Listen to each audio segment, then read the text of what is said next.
welcome to Publics at IIHS. Today evening, we are really delighted to have Dr. Sowmya Dhanaraj with us.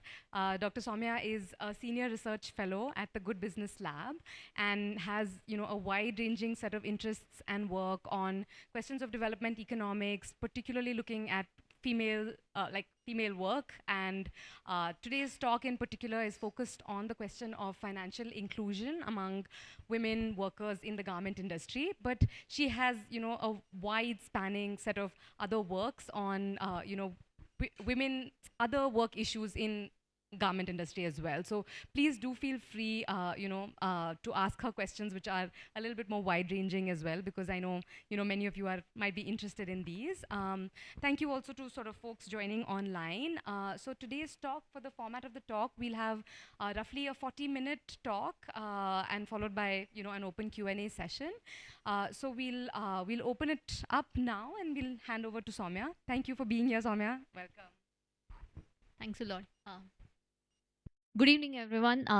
Thank you so much for being here. Today, I'm going to talk about enhancing financial resilience for low-income workers. I'm going to, present some insights that we have from our work in Good Business Lab on workplace financial inclusion initiatives.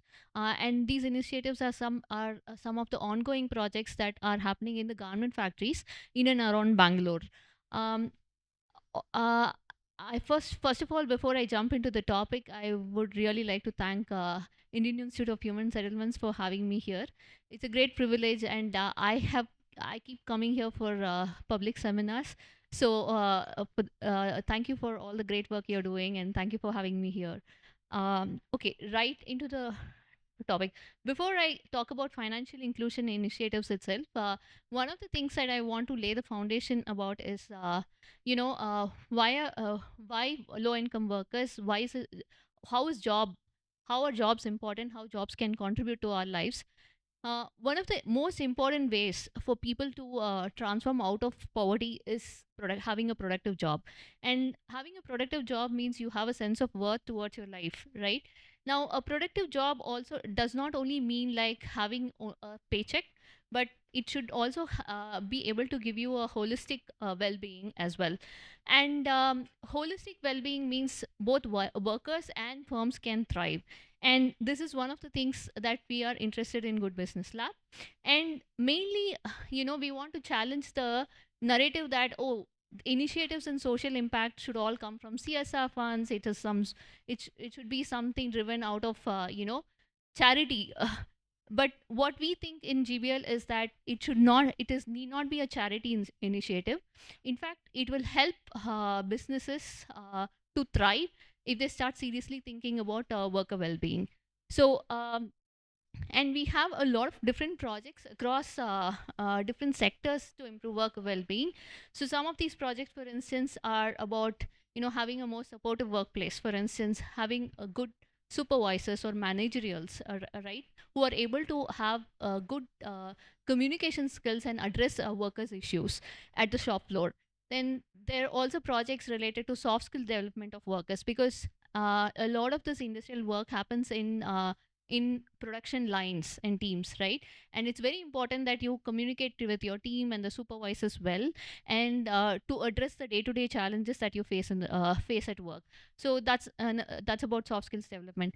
We also have projects on sexual and reproductive health and mental health, and also on financial well-being.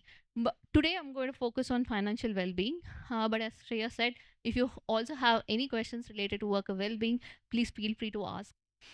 One of the other important things that I want to stress is that the way we think about these different initiatives is that there is a particular methodology or the theory of change that we believe in. For instance, can we first listen to understand the workers challenges, and we're not inventing something of our own, or we think that, oh, this is your problem. We sit and talk to workers, we talk to the management, we understand the challenges that they face in any particular area. Then we sit and co-design solutions along with, we do a lot of scoping research along with the management, along with the workers, and understand what their needs and requirements are, what their systems are like, right? And then it is also equally important to say that, oh, these are some of the strategies that would work or not. So it is evaluation becomes a key component of the work that we do. And once you evaluate and say that this is what this is how it impacts worker well-being, this is how it impacts your business returns, it would also be easy to lead businesses to adopt these interventions at scale and also make them sustainable. Now, before I talk about the financial inclusion projects, I just want to set some ground about the workers' context in the manufacturing in the garment manufacturing industry. As you all might already know, these the factories that we are working in specifically are in the formal sector.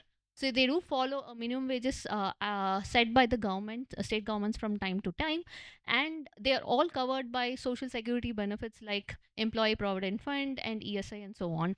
Uh, but also another important characteristic that of this sector, or it's also across a lot of manufacturing industries, is that there's a high attrition rate. So, almost the entire workforce turns over every year. Now, if you talk about companies like Zomato and Swiggy, it will be like every 3 months. So, the worker attrition is quite high. So, whatever you do has to be also taking that attrition into mind. You know that before you complete an intervention, you know that half the workers will not even be there at the end of your study period, right? So this is something one has to keep in mind. And given the garment industry, as we all know, it's a very female intensive industry, though there is high occupational segregation within the industry itself, but still 70 to 80% of the factory workers here are women. And one important thing is, because as I said, it's the formal sector that workers that we are talking about, these workers get even though low wages, but at regular times. That is, they are always paid on the 7th of every month, for instance, in the factories that we work.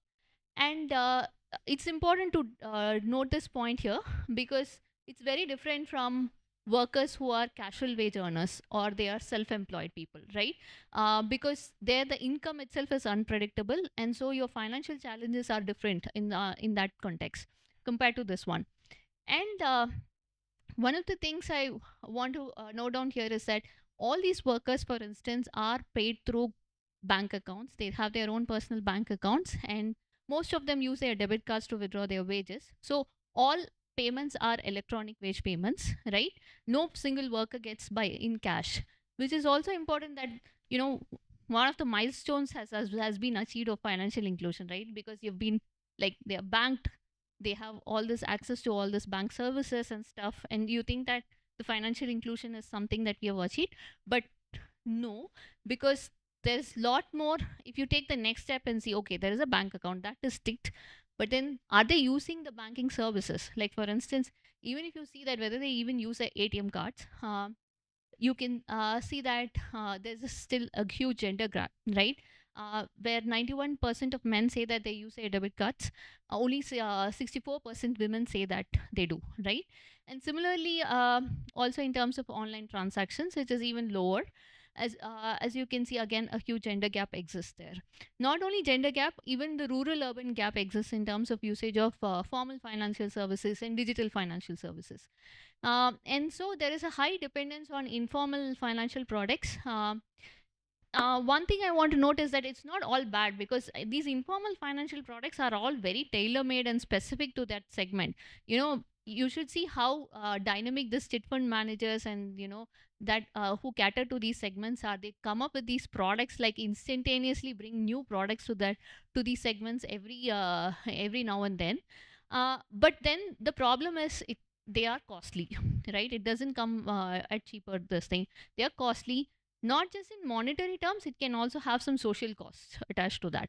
So given this context, I want to further go deeper and say that it's because 70-80% of the workers that we focus are women. I want to bring the gender barriers a bit more here.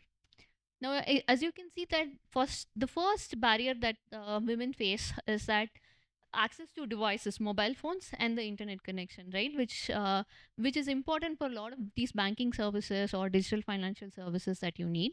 Again, that's very, very, very, very. There's a huge gender gap in this segment.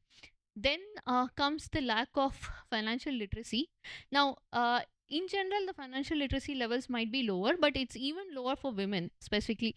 You know, most of these women, they are young women who come into the industry, and for many of them, it's the first job that they take. So, when you talk to them, they would say that I haven't even handled money in my life, right? It's always my parents used to give me this money and I give money to my parents. There's nothing I work about, deal with in terms of, uh, you know, handling money. So there's quite a financial literacy problem. And because of which comes the fear. What if I lose my money? What if I can't trust these people? How do I trust the system? How do I know that this works? How do I know that if I go to my ATM and withdraw money using my debit card, there will be cash? And what if the cash doesn't come out? What do I do with this? So there are a lot of these fear and trust factors that these women face. More importantly, they also have mobility barriers, which also causes higher barriers in terms of accessing services. For instance, just lot more women say that the distance to ATM is a big constraint than men say, right? Because access to vehicles, access to just going on the roads on a particular time, just accessing the ATM might be big barrier for a lot of these women, especially in the rural factories and so on. And more importantly, as we all already know, it's also that women have much less decision making power in their households, be it single men or men, married women. Sorry, single women or married women. We find that there is a big gender gap in terms of whether they need to seek permission to make a spending. I've just highlighted one statistic here that we found from our. This is based on the workers in the urban factory in Bangalore, and this was just conducted few months before, so it's not even like a decade old statistic that I'm showing. So these are currently 20 years old women working in the factory, and they still say that in order to spend 1,000 rupees, I need to first get the permission from my household. Not that it is a bad thing, but the problem is there is a gender gap, right? It's not so for men. That's the issue. So say, given this context that I've laid out, why do you think, why should workplace be interested in financial inclusion initiatives? Because one might say that they are anyways giving all their wages and everything in the bank accounts. Now it is between the workers and the banks to deal with it. Why are employers coming here, right? Now, and why, how can these employers help, right? So as I said, laid out these problems. It's, think of a workplace, if something that is offered in the workplace where you spend most of your waking hours, right? Because these men and women work like 8 hours every day for 6 days in a week. So that means you spend most of your waking hours in the factory. Now this is a place where it is easy to build trust, right? Because you know these people, you know your managers, you know how processes work, systems work in your workplace. So trust is something that is easily can be built in this settings. Another thing is that you can break the barriers of access to mobile phones and internet, right? For instance, if you place a tablet in the factory and you give a service through that tablet in the factory, on the factory floor, and install all whatever digital applications that you want, that means that you still be able to, women can still access some of the things through that tablets. Then you are able to break that barrier, and they do not have to pay for this, and they do not have to go outside for this and so on. And the next thing is the training, right? It's much easier to pull women in the workplace and bring them to a training hall than if you go outside to their homes and ask women to come out for a training, right? And again, you can always conduct trainings according to what the production is like, and you can always mold it according to the factory settings and the workplace settings. Another important thing is that more than training, even in training, even like for instance, we have done training for, let's say, 400 women. Hardly 10% women will feel confident and say that, oh, I've understood this from the training, so I'm going to straight go and implement this in my life, right? That happens for very, very less women. You need one step more, that is, you need to have their hand holding and support them throughout.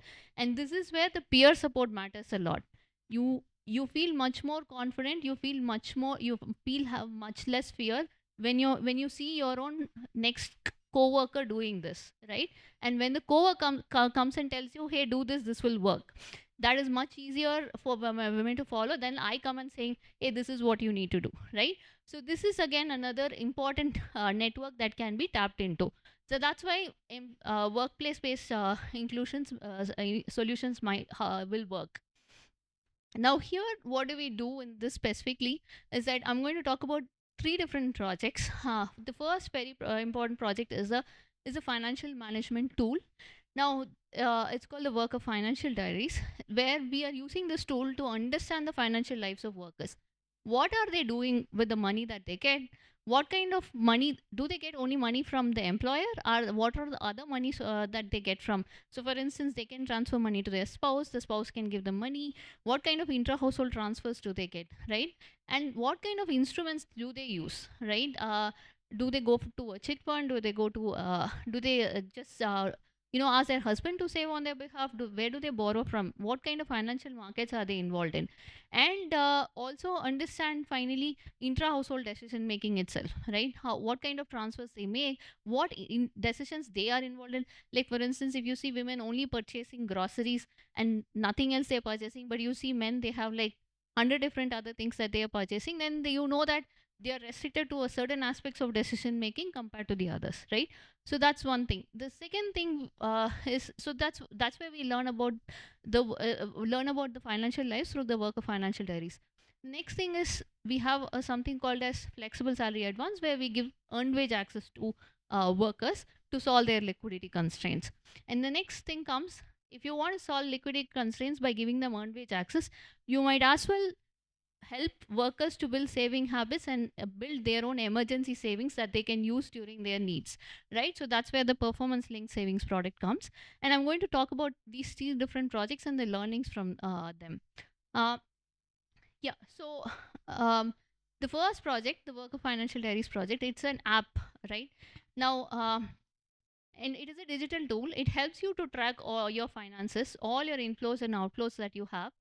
Wherever the money comes via your hands and goes via your hand, right? So that's all that is recorded, and then it is tracked on a daily basis by the workers. It helps workers in their financial management planning decisions.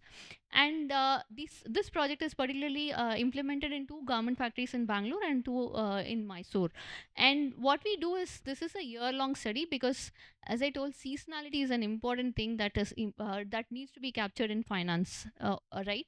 So not all months are the same. There are months when children go to school and you have to pay the school fees. There are months when sicknesses are just, there's just illnesses everywhere and medical expenditure shoot up. There are festival months. So the patterns are very different, and it's important to capture the seasonalities, and that's where we do a year long study. But we thought that making workers do this for 1 year completely is something might be very hard on them. So what we do is we recruit workers every 3 months. Like we do a quarterly this thing, and workers and make entries on a daily basis. And we currently have the last wave of data collection ongoing from the. Sorry, this is not. Yeah. So this is odd. Now, one question that might come, despite me talking about there's a barrier in terms of digital tools and all that. How did we go and implement this? The first thing is, before we even came up with, oh, you all the workers should make this entry in an app or something. What we first saw is, we took the we went to the workers with physical diaries, right? And asked them every day for a month, like with a small group of workers, ask them for every day in a month, please tell us yesterday what are all the transactions that you did, who gave you money, what money did you spend, where did you spend in, why did you do, and what are the different instruments that you use, and so on. So by doing this over a month, what we learned is the patterns, how what are the instruments that they use, and how do you make an application that helps workers to enter quickly, given their financial literacy levels, given their literacy levels. It should not take more than 3 or 4 clicks for them to make these kind of entries. Otherwise, you will discourage them from making an entry. So this kind of thing is the app that we developed by co-designing, by sitting with workers and asking them how they feel about this app, what are the issues they understand. And this app is really simple, that it has only 4 clicks away if you want to enter a transaction, that I made a transaction this day. And one important thing is like the transaction history. Workers can actually see, go back and say, in the last month, how much was my total food expense? Where did I all save? From whom did I all borrow from? Right? I can see my entire transaction history. I can also get monthly reports, quarterly reports, and I know what are my unplanned expenses like. I wanted to spend only this much. People generally have an idea that, okay, from my salary, this is how much I'll spend in this is. But actually, they themselves are, sometimes shocked that, oh, I ended up spending this much, because, you make these small transactions over daily basis, and you don't really keep a track of all these things. So that's where this application is useful. But still, workers don't have a mobile phone. How do you solve for this issue? That's why I said these are apps that are loaded on the tablets on the factory floor, and it's just placed on the factory floor, and the workers have QR code attached to their ID card. So if they want to log in, they log in using these tablets, using the QR codes on the tablets. And another important thing is that even then you don't solve the problem after training. As you can see that they need hand holding and support for at least the initial few weeks. you know uh, for instance, literally, when you see the worker, especially a women worker who will come to the tablet and you ask her to make the entry, she will stand 1 meter away from the tablet, as if just going near the tablet itself will cause some mistakes, or they'll make some errors in the entries. They're very, very skeptical. These are people who have never touched mobile phones. Many of them, they don't operate mobile phones in their lives. So it's really important to encourage them to come and make the entries, and then help them. Even if they make mistakes, allow them to rectify them, and so on, right? So those initial weeks are very, very important. Now, just showing you, of course, there's a lot of data that we collected. Imagine we're following workers for 80 workers every day for a year. So that's a huge lot of data, and they record every 10 rupees or few rupees that they spend or get, right? So so there are like 50 workers, where there's more than 50,000 entries that have been made. And there's no price, but cash is still the king. Whatever we talk about digital transactions and stuff, as you can see that more than 80% to 90% are of the transactions still happen in cash. More importantly, you should see the rural urban gap, and this is in Karnataka, which is considered one of the most advanced states in terms of UPI usage and stuff.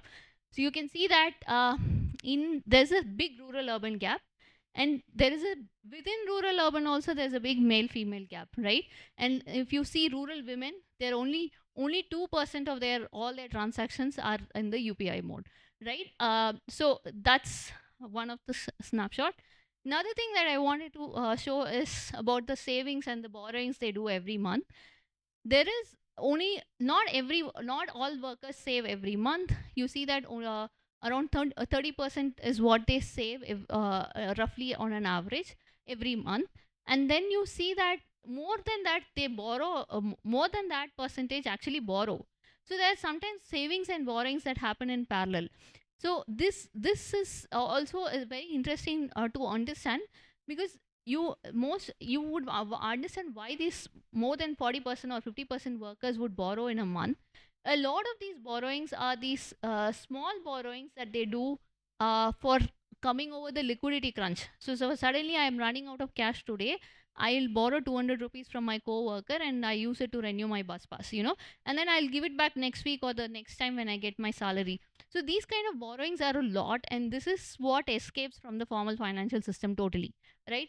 There's no can you think of a financial product that will give you 1000 rupees or 2000 rupees for your emergency? It's very, very rare to get such kind of although some fintech solutions these days are coming up with it, it's very rare, right? So most of these borrowings are actually of that nature, and that actually can cause a lot of financial stress to workers. Imagine you are in this dire situation. Your child demands that something has to be bought from the school. You need to spend 2000 rupees, but you don't have 2000 rupees, so you end up borrowing from your family or friends or co-workers and stuff, right? Then by implementing this worker diaries, one of the very what we have learned is that actually this kind of applications can help workers increase their financial management skills by creating an awareness about their spending patterns. One worker said that either they used to buy flowers regularly for 10 rupees or 20 rupees on the road when they go from the work or they come to the work, and then they realized that at the end of the month they had spent 600 or 700 rupees, which is like 5-6% of their wages, and they were like shocked. I didn't know that I spent so much of my wages on buying flowers, right? So these small expenses go unnoticed, and these are all very important because the way these workers buy things, like they buy 2 rupees coffee powder packet every day. They never buy the coffee powder in bulk, but they buy it every day. So they think that by just making it 2 rupees, I also constrain my consumption, and I think that okay, it's just 2 rupees. So these kind of small things go out of their notice. Another important thing is unplanned expenses, right? How much ever we all know that okay, this is roughly my spending, I we still always face with some kind of an unplanned expenses. This is even more for workers when you have low income workers who are on tight budgets, right? When almost spending is equal to your income. So that unplanned expenses is something you won't focus, and you will never set aside, oh, I have to always have 10% of my income as for some unplanned emergency. That you will never realize unless you understand and seen yourself in the past. Oh, this is what I have always had, so this is a buffer that I will always need. So such kind of things, small things come up when they start using these kind of applications. Another important thing is that comfort with the digital tools. As I said, that they started moving more. In fact, one of the older workers in this thing, they come and said, till now I never understood how to manage a household budget. But in last month I went and told my husband, why don't I manage now? Now I understand how to do this, and I will do it on my own. So when the digital tools comfort goes up, and you don't have to always mentally calculate how much did you spend yesterday, how much did I spend last week, and so on. It and the tool tells you, oh, you are on the 15th of the month and you have already spent 5,000 from your salary, so you have only this much as your balance. So you will also know how to forecast and run your budget till the next salary. So these are some of small things that came up. Though we started this tool as a measurement tool to understand their financial lives, it actually turned into a tool that helped them to manage their finances. So one of the great successes I think about the project is that it had a positive shift in attitude among the workers. And till date, even after they're out of the study, right, there's still 50% of the workers are continuing to use the tool, saying that this has been very very helpful for me, and with all my mental bandwidth I am not able to do and sit and do these calculations, and this tool just makes my life easier, right? So a tool designed well to and cater to this particular segment is an important role. It can help change a lot of workers this thing. Now, so the main learning from that project is that there is scope for financial management, and there are products, informal products that the workers use, which there is no such products in the formal market itself. It's not like, oh, there is this loan here, all I have to do is connect you to that bank loan or connect you to the bank and you'll get that. Such products don't even exist. Some products don't even exist that cater to this particular segment itself. So this is where the first digital financial service that we develop is the flexible salary advance tool. Now, in the flexible salary advance tool, we help to overcome the liquidity crunch of the help workers to overcome their liquidity crunch, especially as I said, when they have these emergencies or requirements, right? And this study has been implemented in a garment factory in Hubli, in North Karnataka, and we are implementing this as an RCT. I'll come to that. Now, why this tool? Like, as you can see here, financial stress is an important thing. Though there is very, very less talk about it, financial stress is a very important part of your lives that can affect your day to day lives, right? And it so workers themselves, for instance, 28% women in our study reported that their financial stress affects their health. Sometimes they can't sleep, they can't get proper sleep, they get a lot of headaches because of the stress, and it affects their day to day routine. Not only that, around 10% of the workers said it goes to the extent of affecting personal relationships as well. In fact, a lot of domestic violence, if you inquire, it's the argument starts with lot over stressing over finances, right? In domestic violence cases. So these are, it's an important part of life, and it goes unacknowledged. Another thing is, it's not just borrowing from somebody, right? When I have money, a lot of people don't have such sources only. Like, think of, there are a lot of people in our sample who are widows, and they say that there's actually not much family support that they can get from in during the times of need. Most often they end up cutting down on their expenses rather than borrowing for that expense, because they said that if I'm the only income earner, then I'm the one who's going to pay the cost for it. Then I know that I can't afford it, so it's better, rather I forgo these expenditure than to borrow for it, especially high cost borrowings. So they cut down on expenditures like personal or child related expenses, food expenses, and so on. Now, another important thing is that is the access to resources is definitely different for men and women. Men have much wider access to resources compared to women. So, and men have a higher decision making power compared to women. Now, in that case, when a need comes, right, and if there is a disagreement in the household about, suppose this the husband says that this is something unimportant, let's not do it, but I feel that this is important, and I don't have the access to money, I don't have access to the resource to raise this money, so my preference goes is not implemented, right? It doesn't get enacted because I don't have an equal bargaining power in the household. So what happens when you give such kind of access to resources? Does it change the intra-household bargaining power or not? Right? That's the question that we ask. Again, this is where we think that a digital platform might help. Again, a workplace-based platform where we implement something called flexible salary advance. Now, in the flexible salary advance, what we do is we provide earned wage access to to women. And now, what is this flexible salary advance? Suppose I work 10 days, I've already worked 10 days in this month, then can I access this 10 days of wages? Right? And in times of emergency, so that I don't have to ask someone. Suppose there is a 1000 rupees that I have to spend for a doctor visit and tests and so on. Can I access my own wages? Right? Because if I don't access my own wages now, I either have to borrow from someone and give it when my salary comes next month, or I will get it from a money lender and pay it at a high interest rate, right? So that's the access that we are enabling in this factory. And the app works in such a way that it is integrated to the payroll systems and the attendance systems of the factory, which means that every day the app gets updated about your attendance, so the app will know how many days you've worked. It can calculate what is your earned wage would be like on a dynamic basis, right? And what we have also done is they can only withdraw up to 50% of their earned wages, not all the wages. And they can withdraw to up to a maximum of 3 times. Now, this is for both legal requirements and also a concern that, you shouldn't, maybe giving 100% of the wages might mean that they might also end up overspending, which you don't know, right? It can happen, it cannot happen, and that's always a research question. And also another thing is that you don't want them to have no salary coming on the day of the paycheck, right? So that's the 50%, why there's a 50% cutoff here.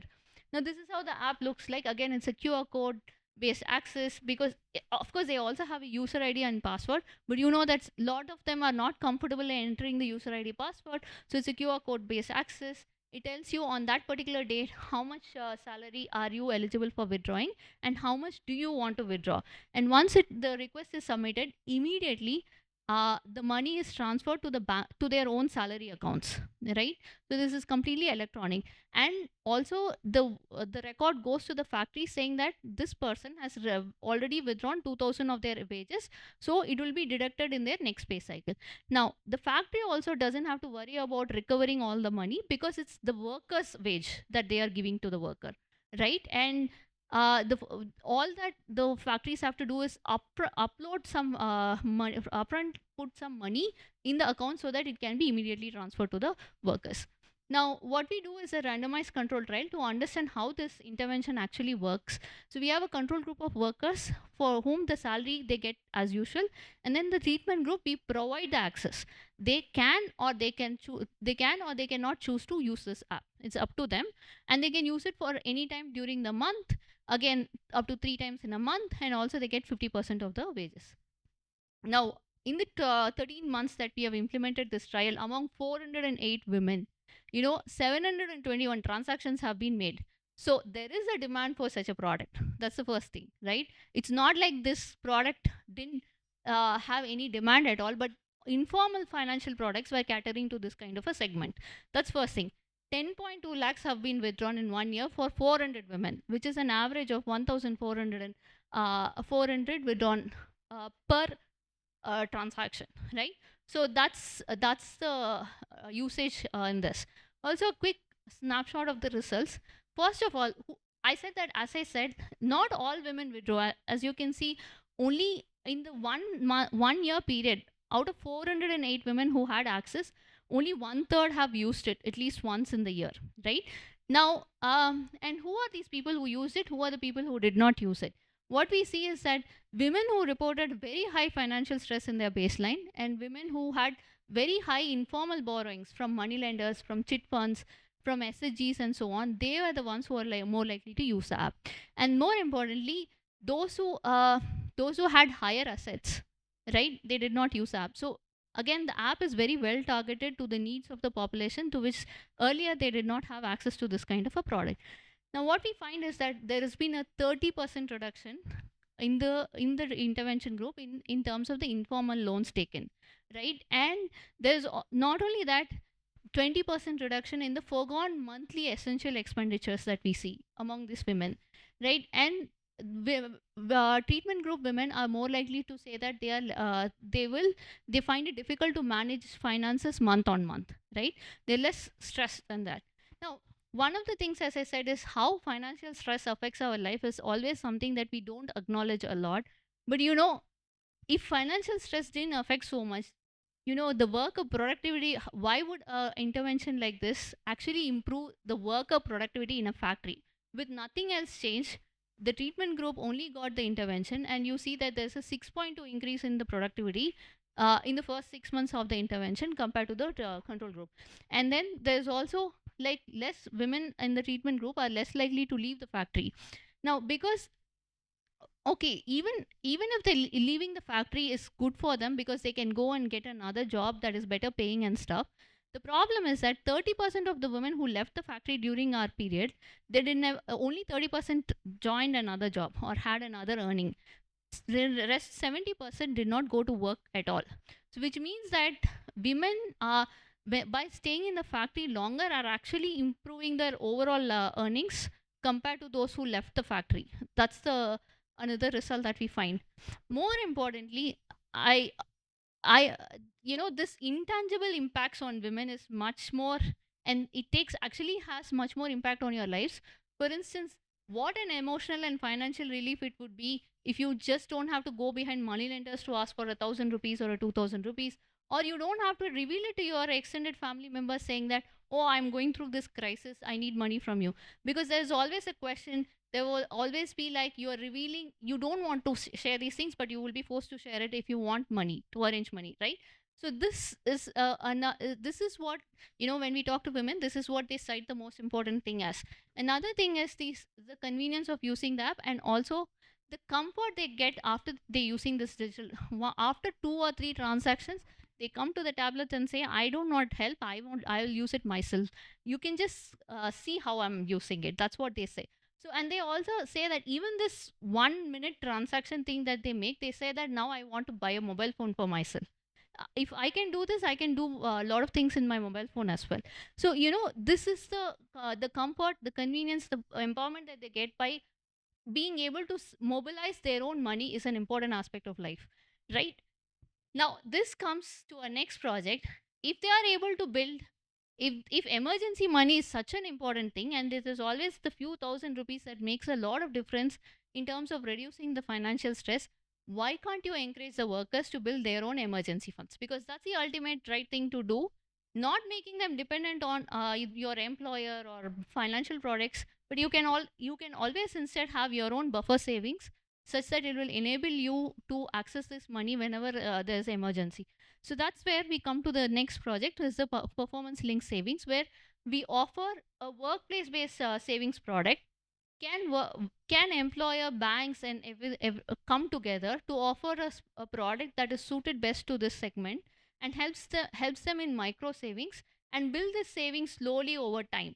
Like, like imagine having a recurring deposit where you are depositing few hundred rupees, 200, 300, whatever you can every month, and slowly you build your emergency savings. So that's the next project about. So before we go into this, what are the savings habits for this? Now, this is about an urban factory, the workers in the urban factory.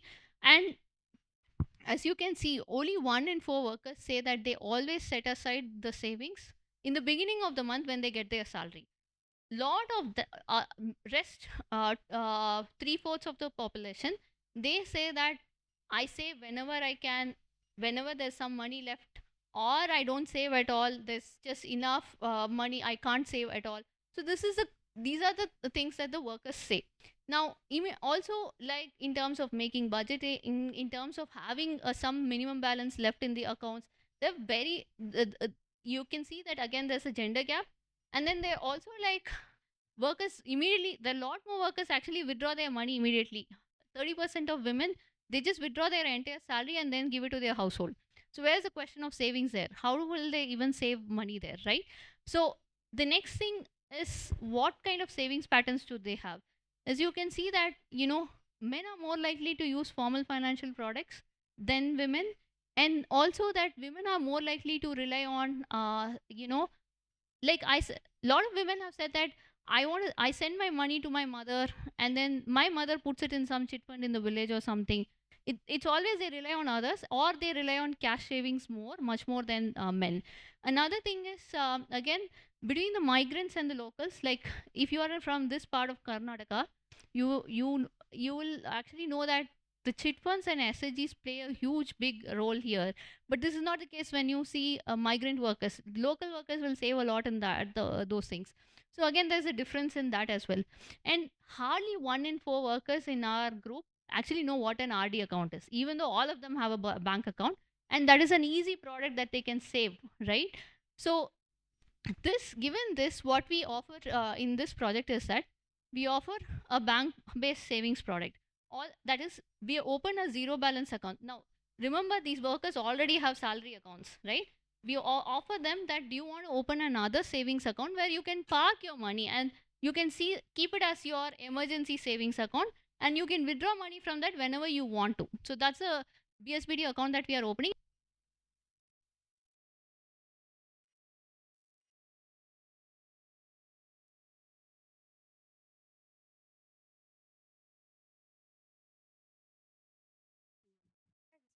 Hello. Yeah. Sorry. So that account.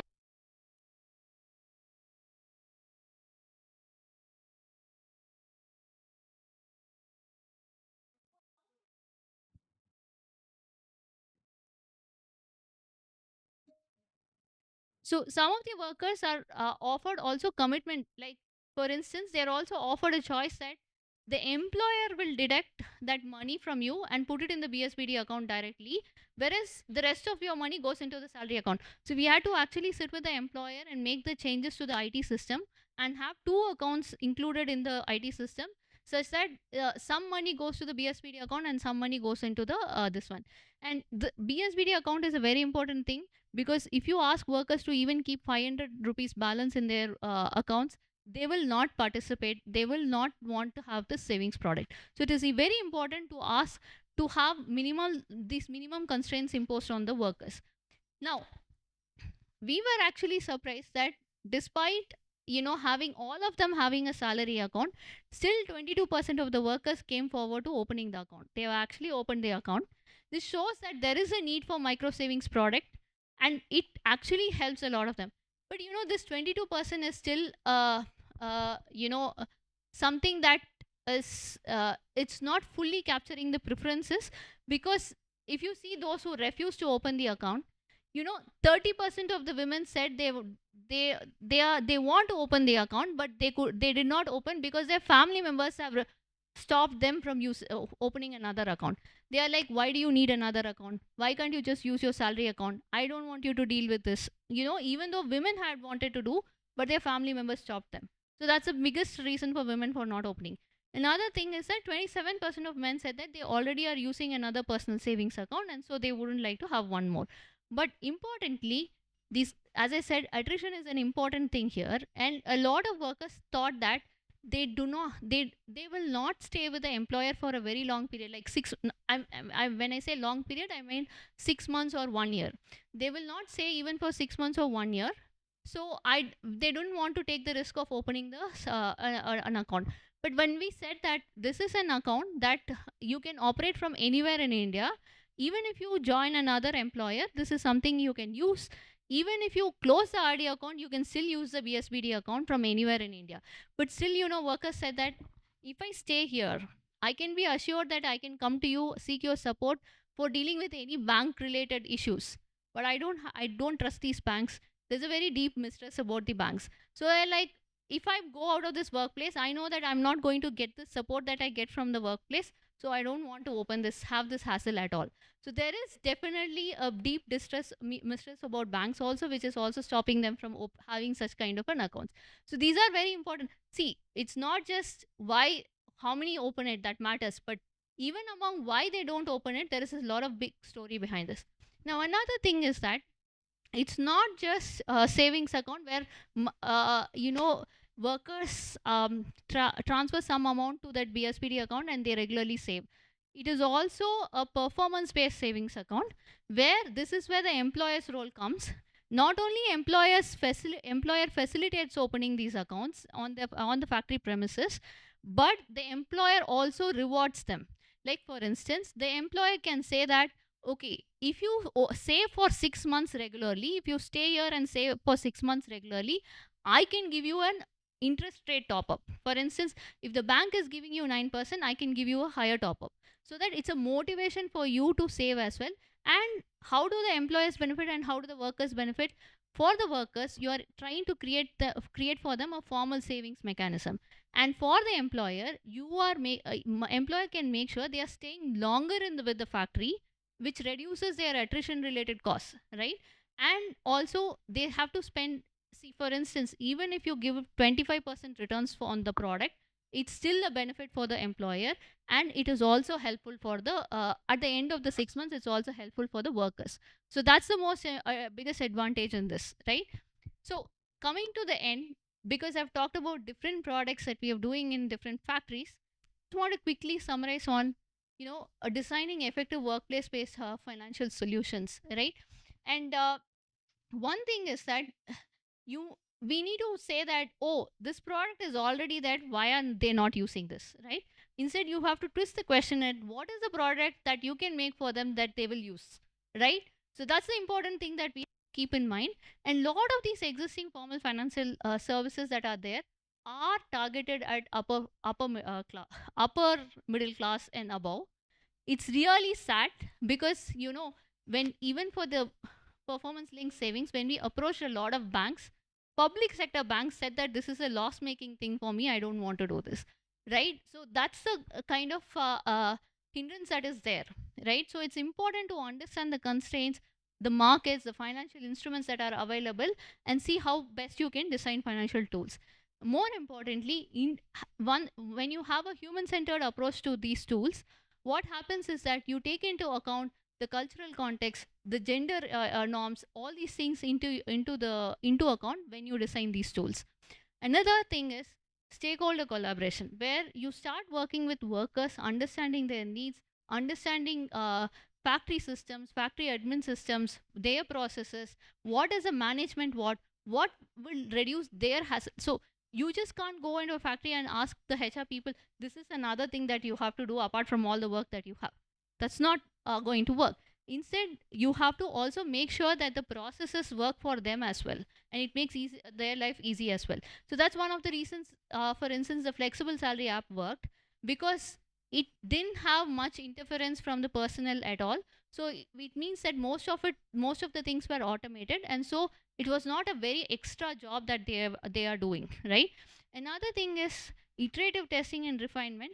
Our tools and our apps have gone through a lot of modifications. Say, for instance, the Worker Financial Diaries app, as I said, 50% of the workers said, I still want to continue using the app. Now, just give me the app on my mobile phones, right? because some people didn't have mobile phones access, and they said that instead of doing it in the factory, why can't I sit at home and do it? And it's very useful for me.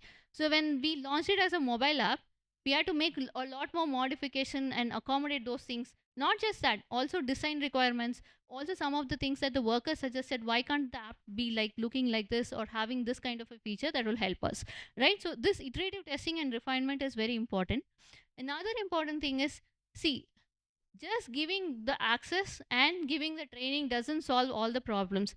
You need to be there, you need to support the workers, you need to make sure the adoption works till a critical mass is at least attained, because the critical mass will then act as a peer leaders or peer support group for other rest of the workers. So that is very, very important for us, and it depends upon really from one project to another. And when you measure how did it impact, let the impact be holistic outcomes. Qualitative quantitative surveys that go very deep into all capturing the tangible and intangible impacts on the workers as well as businesses is very important. Now, and once you have the good measurements of outcome measurements, another thing is it is easier to build your return on investments. And return on investments is what helps you to talk to businesses. If you want the product, if you want them to keep this product and also keep it for a longer periods and also give it for more and more workers to come, then you better make it into a product that has sustainable features into it that drives this kind of an ROI, right? And one important thing that I want to highlight from our, especially from our worker financial diaries, is that we all think that, oh, you have to just make this very, very simple for the workers. It should be a very simple product. They should understand this. Then only they will use this. That's not the case at all. In fact, if you hear stories of the kind of instruments that the workers already use from the informal markets, there's just more complex products than what we use in our own lives from the formal systems. Because for instance, if you see chit funds, um, workers use it as a both as a savings and a credit instrument, right? For some months they will be saving in between that chit fund. If they face any emergency, they'll convert it into a loan and they use it as a loan in from somewhere in the middle of the chit fund itself. Another thing is there are chit funds. I don't know, I've never heard of this before. At least there are chit funds for meat, buying meat. Do you know that? There are chit funds for buying cooking oil. There are chit funds for festivals. So there are lot of complex financial products that actually exist because of because these informal agents cater to these segments much more quickly and understand their needs much better. So that's important, and we shouldn't say that, oh, this complexity is something they can't do, right? So thank you. Thank you so much for your patience. Thank you. Thank you. I mean, it's fascinating. And I think, it's, really especially fascinating about, some of the work you shared is also how you're sort of really pushing the boundaries of, who's responsible for bringing about change in favor of worker well-being, right? And I think for a lot of us who work on questions of labor, I think we are automatically defaulting to like the state needs to do this and the state needs to do that. But I think your work is, really pushing that envelope on pushing firms to do more, right? So thank you for that. I know some of the fellows might have to leave, so maybe I should open it up to questions first. Okay, great. So we have time. Okay, great. So for folks joining online, I'll just request you to put your question box, but we'll get started with around in the room itself. I'll sort of take the privilege of having the first question. The some of the data you showed us, I think it was really striking to see. For example, you had this chart which had the difference between men and women in savings and borrowings, and there was a strikingly much higher rate of savings amongst women, women workers, which I think is also striking because you have a much larger sample size of women that you're looking at than men, right, in the factories. And I'd love to hear more. Yeah. Yeah, more than that, it is like when you have women working, most often it's also the men working. So it's a they are dual earner households. And whereas when you have men working, a lot of them are, a majority of them are not dual earner households. So that's why you see that difference a lot. That's one main thing. Another thing is, I always, another important thing is women's income is still considered as a secondary income to the family. you say that, women feel proud also when they say that, oh, my husband spends all takes care of all the household expenditure, but I'm here just to, I thought I can do some extra savings for my children, for their marriage or something. Even they themselves consider as a secondary income earner. So, their saving is their money is designated as, oh, you save for the household or you put money for your children and stuff, rather than they are thought of as a important income earner for the household itself. So their money is treated differently, and that's why they say that a lot more women you see are saying they're saving actually in the this thing.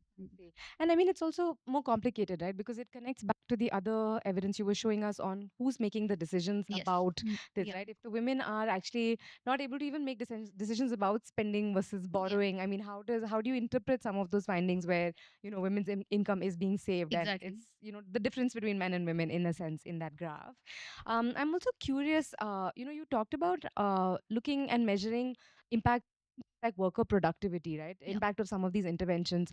So I'm curious about how you actually measure, worker productivity in the shop floor, and also would love for you to just reflect methodologically on, running these very intensive, long time scale surveys with women workers who are not only are they financially stressed, but they're also very time stressed, right? Yes. So even Exactly. just Yeah. getting that buy-in for interventions, but then also just all of these responses that you're collecting to evaluate, Yeah. impact of these interventions. I'd love to hear your reflection. Yeah, it's very important question. Thank you that you asked. In fact, some of my colleagues are here and they are bigger experts on productivity measurement and stuff. But in our project, for instance, some of the factories have these systems called hanger systems, where it's so the garment piece passes from one thing to another, and they do a particular activity, it is recorded what kind of activity they are doing and how long did it take for them to pass that garment from that to another. So again, it's also very task specific, right? So if you're stitching a button, it will take a longer time. If you're stitching a collar, it will take a different time. If you're stitching a sleeve, it will take a so these are also like specific to those tasks. Another methodology in the factories where we don't have these kind of hanger systems that are there, what we do is we also implement very manual service. It's called the push button service, where actually enumerators stand there. When the workers produce a garment, they push the button and they record the count. Once in an hour, a recording of the count is taken. This is where when factories themselves don't have automatic systems. But I feel that this link between stress and productivity is something, once you tell the employers, that is when they start taking cognizant of it and they understand that, okay, this is dollar value that we are talking about, right? And it's very important to show them that people not being in their good well-being is actually harmful for your work as well. So that's one thing. And also the main thing is, however, I would like to say regarding the surveys, now especially when we are talking about finances and you're talking to workers in the workplace itself, right, on their finances, although we do make sure, for instance, they come to a rooms where nobody can enter and the surveys are done individually. uh, One important thing to keep in mind is how long does your survey takes, because you are pulling the worker out of the production line. So in our surveys, we really say, is this a question, is this a outcome that you think will get influenced or not? Otherwise, let's not push the workers, let's not make them sit, because they get very fidgety.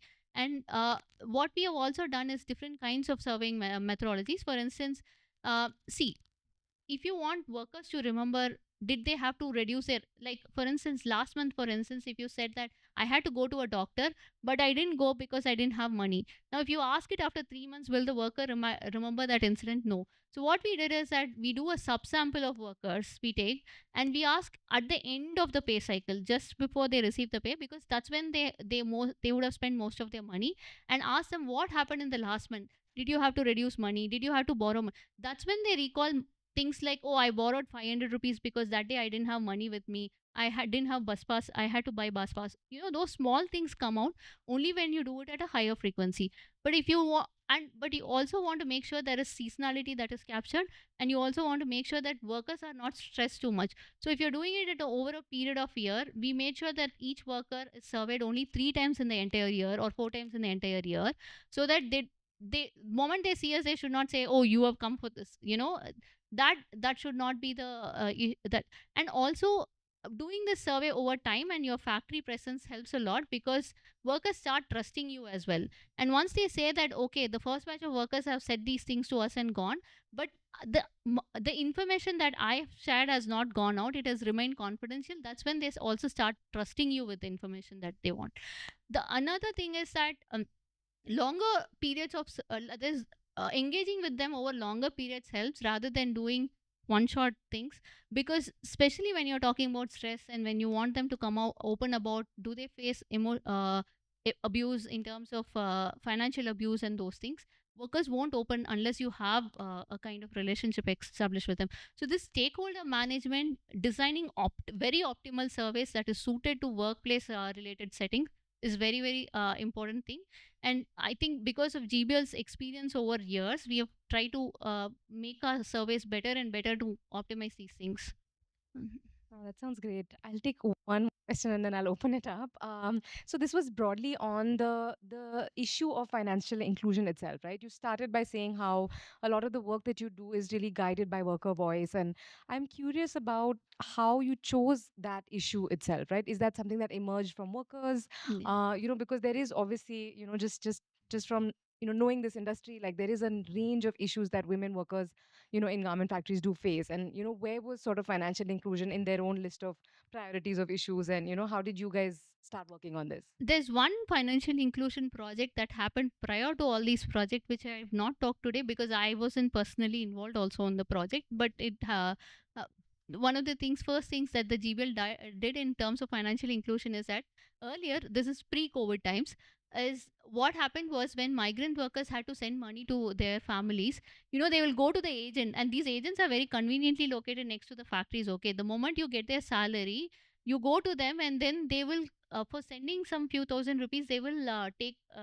50 rupees, 100 rupees, or may actually take a lot of money to send money to their family, because the workers didn't know how to remit money. They were very afraid to send money. What if they lose the money and stuff?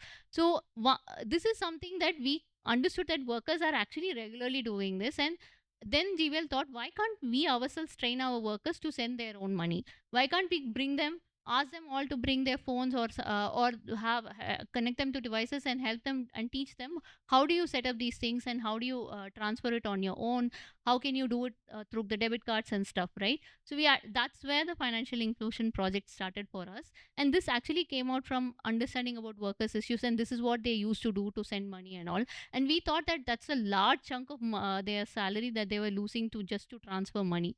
So and then you start understanding, oh, they don't even use their ATM. They need even help to go to the ATM. Then you start slowly understanding the issues, and that's how the project slowly started from that. Yeah. Thank you. I will open. Yeah. Is there a mic that's going around? Yeah, perfect. Yeah. Um, some of the examples you gave, for example, you spoke about how, buying flowers, something as basic as flowers may be out of reach for low wage garment workers. I've also spoken to many garment workers working in Bangalore's garment factories, both older workers as well as younger Yeah. workers. And the average wage is around 11,500 per month. Yeah. And after deductions, it's around 10,000, 9,500. And this is across for a garment worker who has 10 to 15 years of experience, as well as for a garment worker with less than 5 years of experience, the wage is the same. So sometimes, is foregoing like basic expenses, is it a consequence of chronically low wage and not just a liquidity crunch? Sometimes our garment manufacturers ignoring the obvious, that wages are low, instead of looking at other things like financial inclusion. uh, Completely, like for instance, the liquidity crunch is definitely higher when the wages are very low compared to when the wages are high, right? The higher your wages, the crunch is going to be less and less, right? So definitely it's related to their low wages, there's no doubt about it. And also these low wages means that you almost if you see your annual spending and your annual income will almost tally, will almost be equal. And so when you have that tight budget, it's very difficult, right?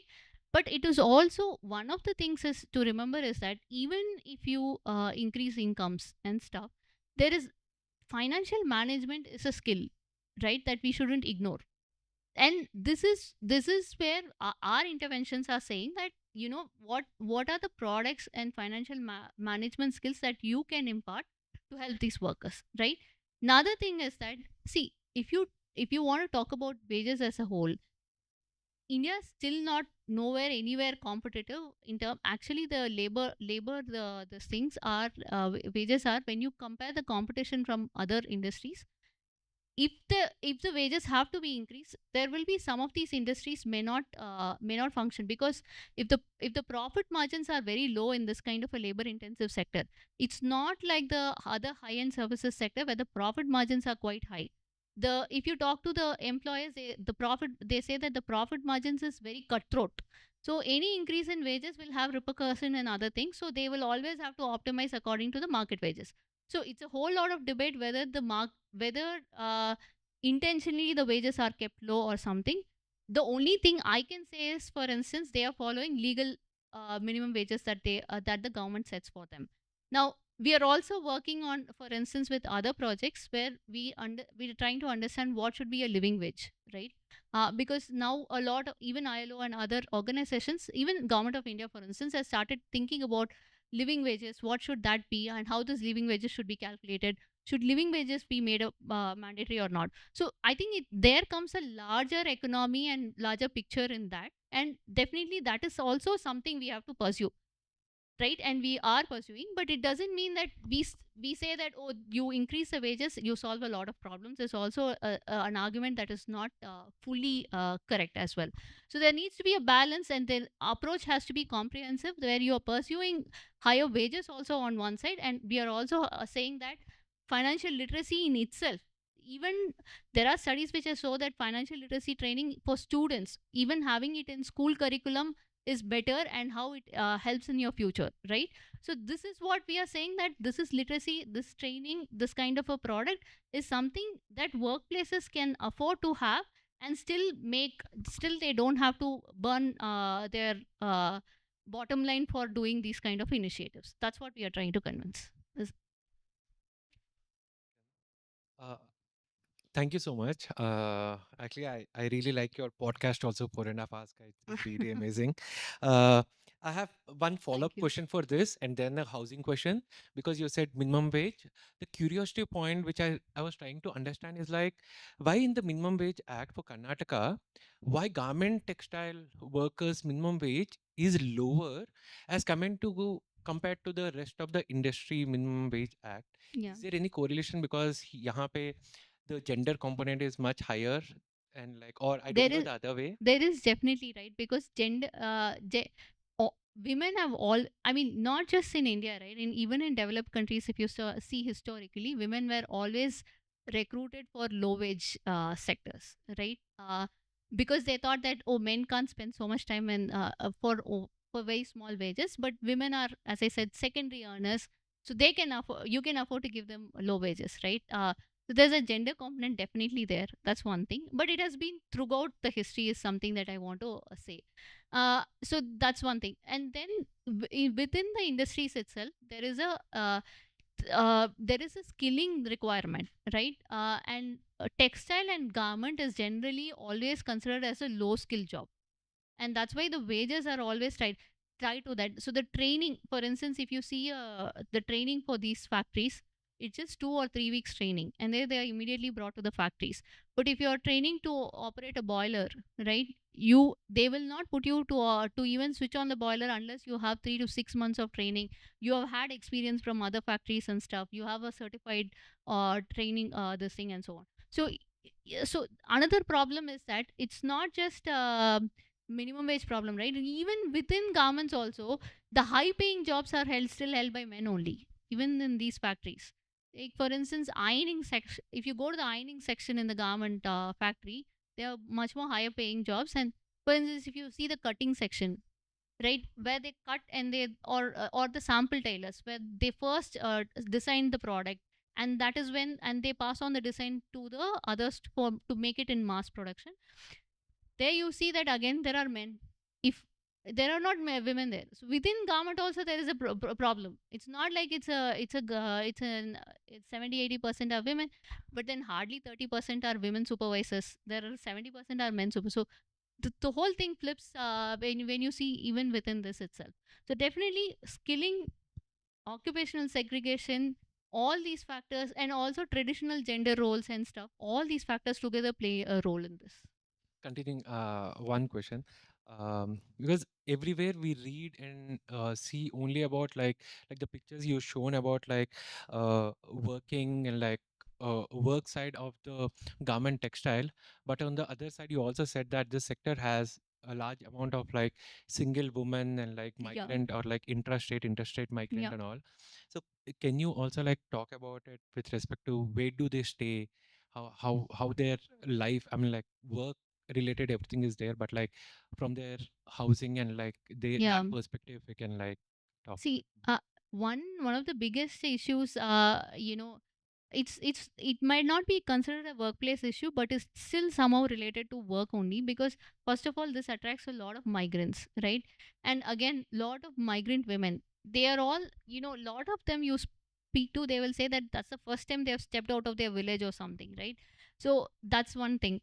And when they are sent also from their homes, even the parents insist that they don't stay anywhere outside, but they should stay in the hostels, in the working women's hostels only, either because of safety reasons or because of very strict gender norms that they are facing. Because they think that, oh, if you send my daughter to the hostel, there is a 24/7 scrutiny on her. They won't let her go out during odd times. This is something even parents demand.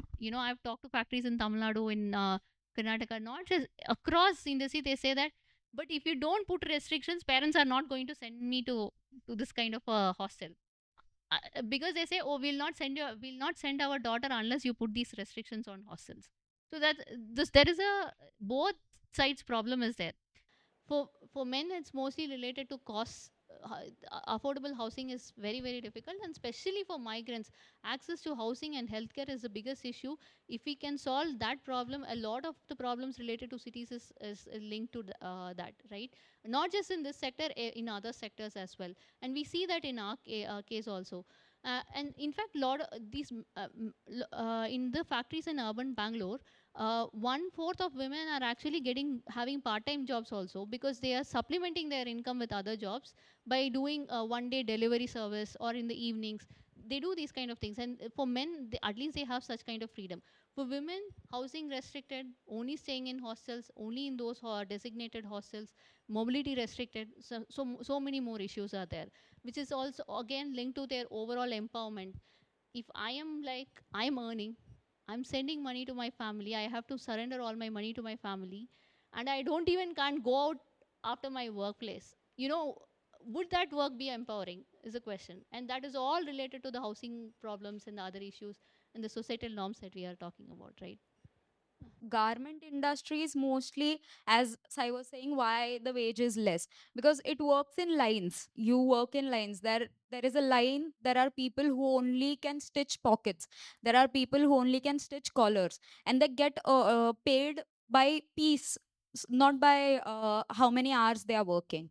So in such situations, how is employer managing the funds, the salary that they are getting, and what are the chances that the employer is not exploiting by not providing authentic numbers, or what, like if a person has done 40 pockets in a day getting 1 rupee for per pocket, so technically he earned 40 rupees that day, but what are the chances that the employer is not putting 35 or 32? Yeah, How does this work see, with the first of app? all, there are two different types of there in within the formal sector and see.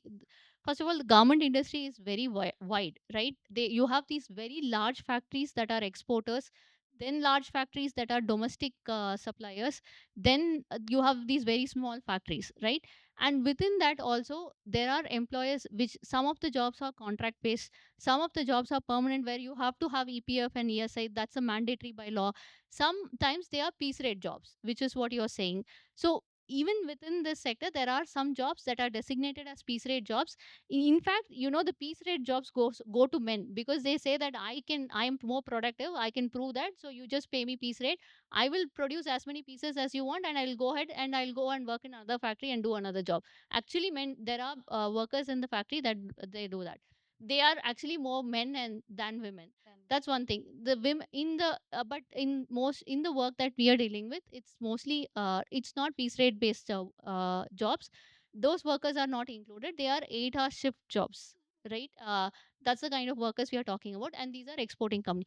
Now, I'm not saying the labor standards are flouted or these things at all. It really depends upon the size of the factory, whom they are catering to. If you are exporting, I'm saying that exporting factories are still much, the workers there are still much better off, because they have certain international norms that they have to cater for the buyers. They are more worried about their buyers rather than the legal laws that they have to follow here, because they lose businesses. So same happens in Bangladesh also. No, those when the scrutiny from the buyers increases, the labor standards and everything go up, right? So there are different this thing. That's one thing. And the employers whom we work with, we access their administrative systems. What gets stored in their administrative systems, everything is also like automatized, because their in time out time, these are some things they log in, biometric logins happen, so you can't tamper that a lot. Another thing is that how much is transferred to their bank accounts, we also see their pay slips and all that, right? So we know that these are the wages that they paid, these are the number of days that they worked and all that. So the our data comes from the administrative data. So that is something that we make sure of when we are working with the employers. But having said that, there are factories. Uh, for instance, we work with some of our the MSMEs in Tirupur, which they won't even say how many workers are working with them, right? So it's not like it's not like you see there are. There's so much of I think we only want to see it as a one-sided problem, but so many connected issues there, and it's a very complex problem. Rather than saying that, oh, employers are just exploiting, that's not always the case. You talk to employees, for instance, firework employer that I have talked to, he said, if I just dissolve all the factories and put the money in bank, I get more returns from there than this. But I'm running this because I know that some families are dependent on this. It's, you should look at the different sides of the coin, is what I'm trying to say. There are, however, factories where we have gone, in MSME specifically, where we have gone and said, we will not tell you how many staff are there or workers are there. You will go and talk. I don't know whether you are from labor department, I will not tell you. So there are also those kind of factories. So I'm just telling you that it's a varied thing. Yeah, so because I've worked with export houses, I've worked in garment factories, I'm Yeah, from fashion background. So I've seen people, the sample master Gs. It is exactly. again master G. There are no women Yeah, that's creating what I was samples saying. or making designs as such. They get paid on salary, they get paid by pieces also. Yeah, Where they are working for 8 hours, they're getting their salary. But if there's one shirt extra, they're getting paid 12,000, 18,000 also extra, which in cash. yeah, yeah. So how do you regulate these things again? So again, as I said, we are really working, and we are taking those workers who are on the lines, and not the next grade workers and so on. Of course, there's a lot of difference, right? So yeah, in most of our work, it's most are on line workers who get these plus productivity bonus. That is also at the line level, not at individual level. Grow in other hierarchies of the factories itself? Other hierarchies meaning, yeah, yeah. Yeah, there are definitely hierarchies there also, and the wages and payments, at what level you consider them as workers, and they are just above worker category. These are definitely something that we consider in our data. Hi. Uh, Commendable work you are doing. The session was really insightful. Just Thank wanted you. to ask you, you did highlight the other qualitative findings that came out of this particular project. So, like, but then can you just like explain it a bit more in a more detailed way, as into like how this improving this financial aspect of their life also impacted the overall life, because we kept talking about gender norms and the disparities throughout the session. So a little bit more insights on that. Yeah, yeah, sure. So Yeah, go ahead. you were mentioning that there were about 49% of women who were willing to continue using the app.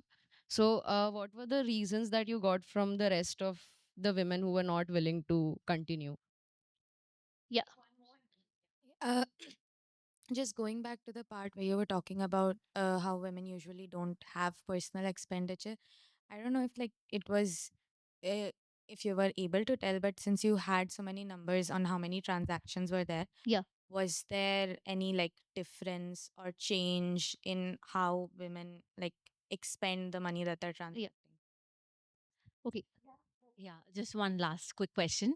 I just wanted to understand, like, two things. One is this employer provided services. So, one is that, employer is doing a bunch of things and what it could be, like what that bracket could include. One is that flexible salary, then you have credit, then you have, this is like the more advanced, I would say, but even insurance and, medical bill support and things like that. And the second is the thing of this infrastructure that you're creating.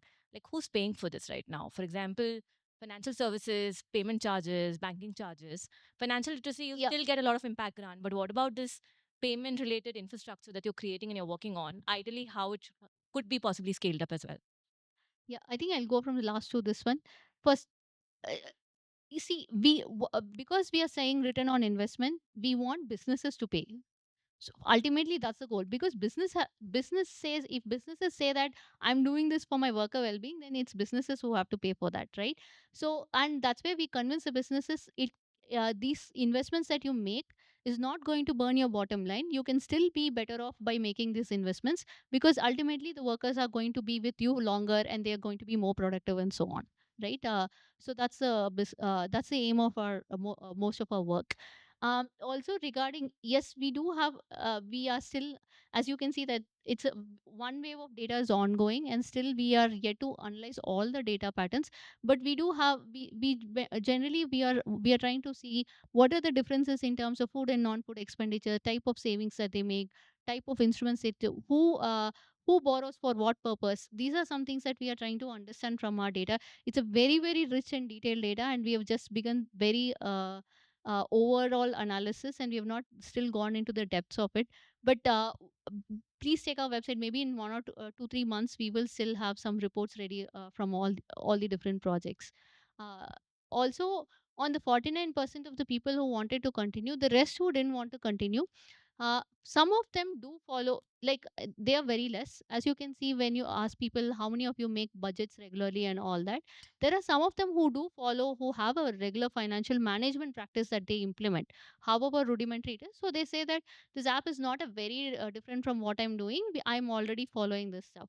Another thing is, see, when we introduce the app, it was given as a on the tablets in the factory floor, because we didn't want to make a difference between those who had mobile phones and those who didn't have mobile phones.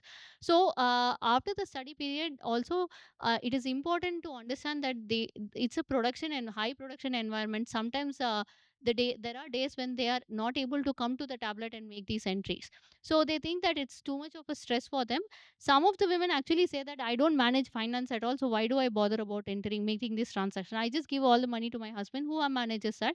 So there are different reasons that we find, but mostly because of workplace interference, and that is why we had to give it as a mobile app. That's one thing.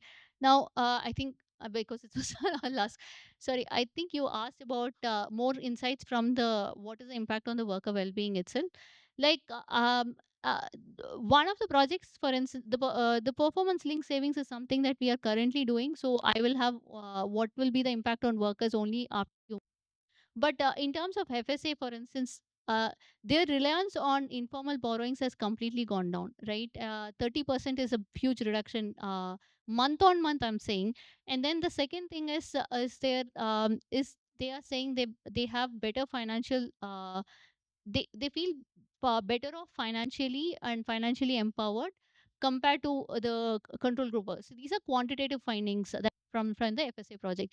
In the worker diaries project, it's not we it was a measurement tool, as I said.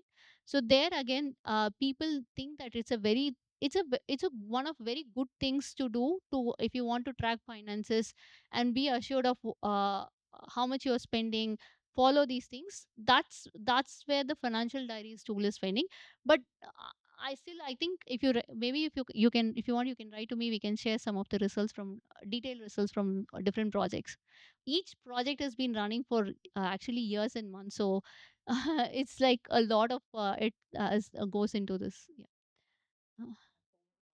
Yes, are not working. So thank you everybody for staying, and thank you so much, Soumya, for coming and sharing all this work. I think we look forward to the couple of months later when we'll get to see more in depth. But thank you so much.